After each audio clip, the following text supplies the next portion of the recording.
today, day of film photography.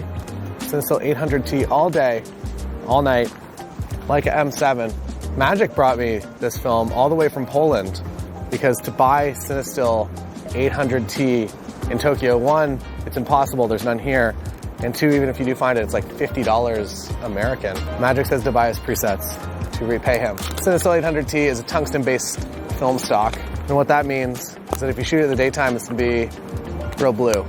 However, Richard Photolab, who's going to be processing these, will correct for that in the daytime, and they'll send me back a very lovely image, so don't expect to see crazy blue tones. Cinestill 800T is known for a number of things. I have to remember how to load this camera, it's been a minute. I've already messed it up. Oh wow.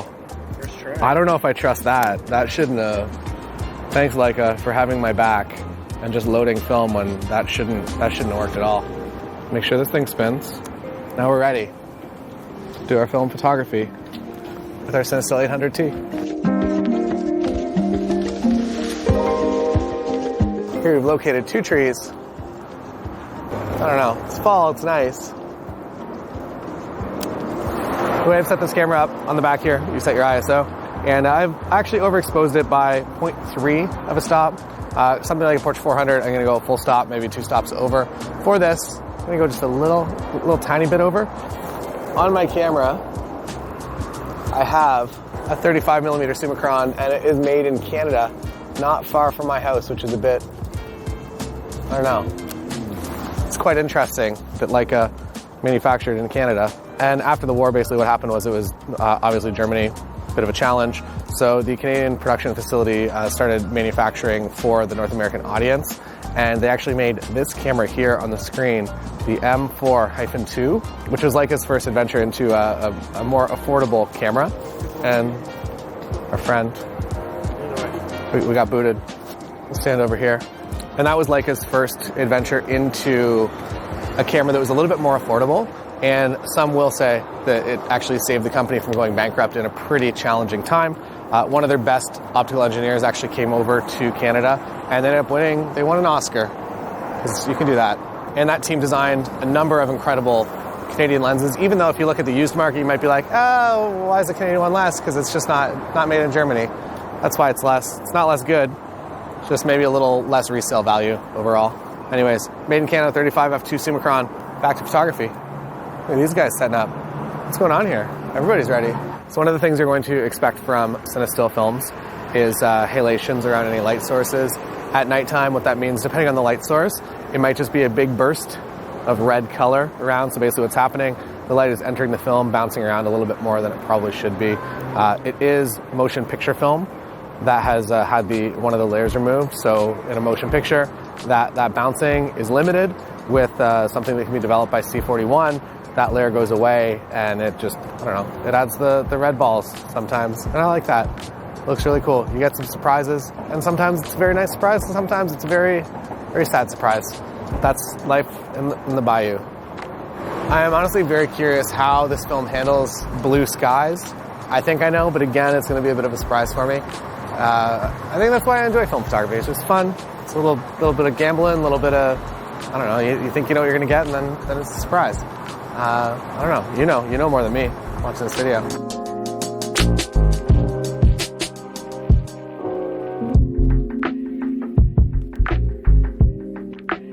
It's about time that we went to see the world's first Burger King.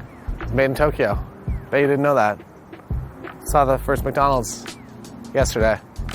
And today, the BK Lounge. Don't forget your coops. We've arrived at the world's first Burger King. Here it is. Let's take a picture. Beautiful. Absolute trash panda light right now. But in the interest of experimentation, this is what it looks like. You want to come, you want to shoot your expensive Cinestill 800T garbage light? This is what it's going to be.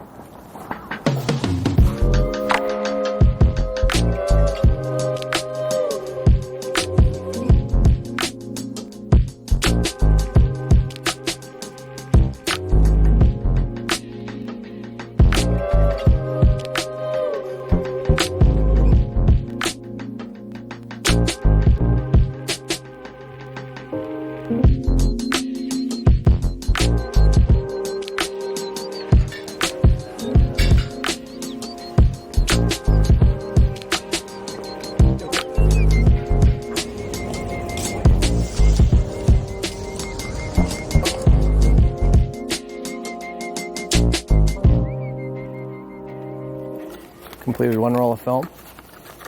On to the second. You'll never guess what the second film is. Oh my gosh, it's Cinestill 800T once again. I know. You're surprised. I'm surprised too. First roll, I think it was a lot of fun. Did you have fun? I had fun. To rewind the camera, you hit this button. Then you do this. Would you like to see a close-up? This is pretty exciting footage. There it is. And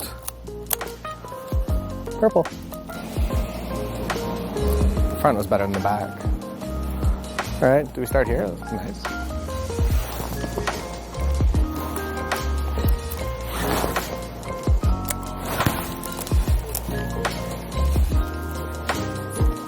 Nailed it. I think the thing that gives me the most anxiety in life is ordering Subway in a foreign country where you have to pick your ingredients. And I'm very fearful of trying to do that. So I stay away from Subways in Japan. Oh, the American Barbecue Club.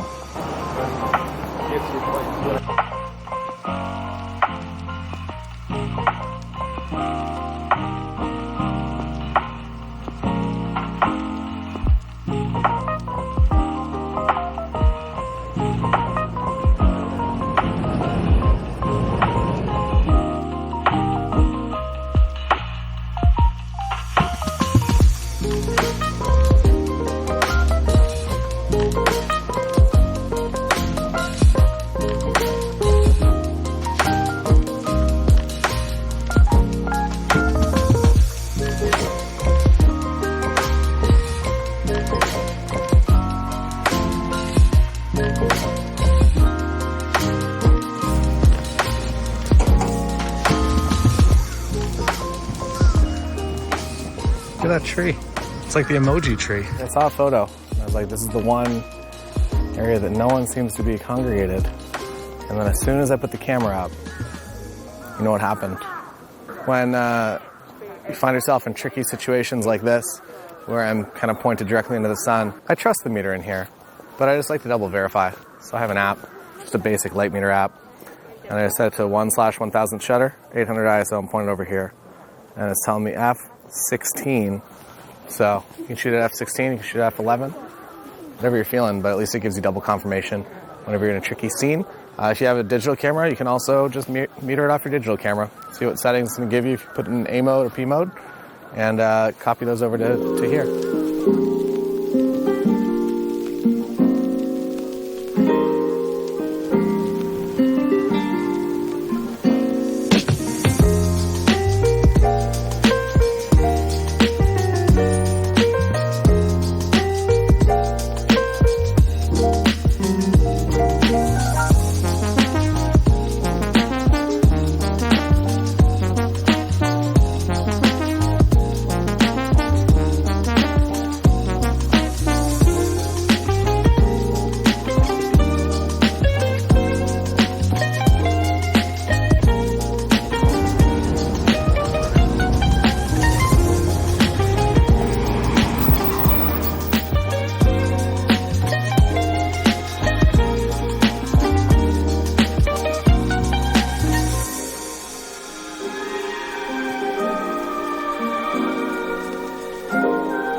Evening time. It'll be blue hour in about maybe 20 minutes, and we are in a scenic piss alley, and not much is open yet. I don't love to come here and kind of just be the person getting in everyone's way, so come a little bit early, make sure the lights are on and the sky is a little bit ambient blue still. I think that kind of looks nicest, so you get a little perspective that it's not all just dark. Yeah, on to the next roll. I'm curious how this film's actually going to perform here. There's a lot of different styles of light sources. I've shot in fluorescent lights, I've shot in a number of different lighting conditions. I've always enjoyed the results of this film, but I've never shot in such mixed lighting where everything is just a little bit different, and also some things are colored lights, some are... There's just a lot of lighting going on here. I weirdly enjoy scenes when they don't have people in them, so this is maybe the perfect time to come here. With lots of people, it looks great, and maybe it conveys more of what the actual scene is. Maybe it's more of a true travel photo. I feel like empty space may be a little bit more of a painting. I don't know. I'm new here.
waiting for the aliens. Yes. Make you gift.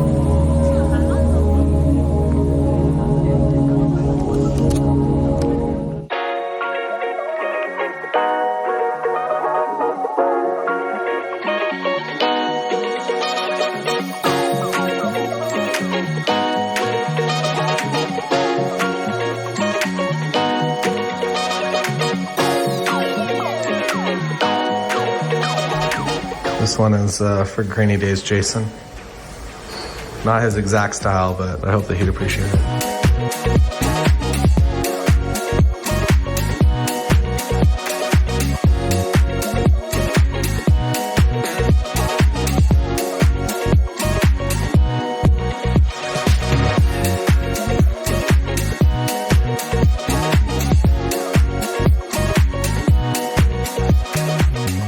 There you have it, Cinestill 800T, all day, all night, Leica M7.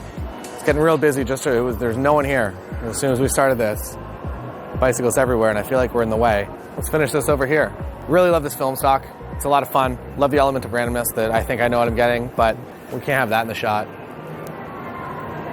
Love the element of randomness when it comes to this film and just shooting it in the lights here. I'm honestly very excited to get the film back. I know you've already seen it, but I don't know, just a fun day, fun excuse to get out there, shoot some film, have some fun, find some compositions, and always remember, leave all your trash, but take your footprints with you. See you next time. I have nowhere to go. We're going this way.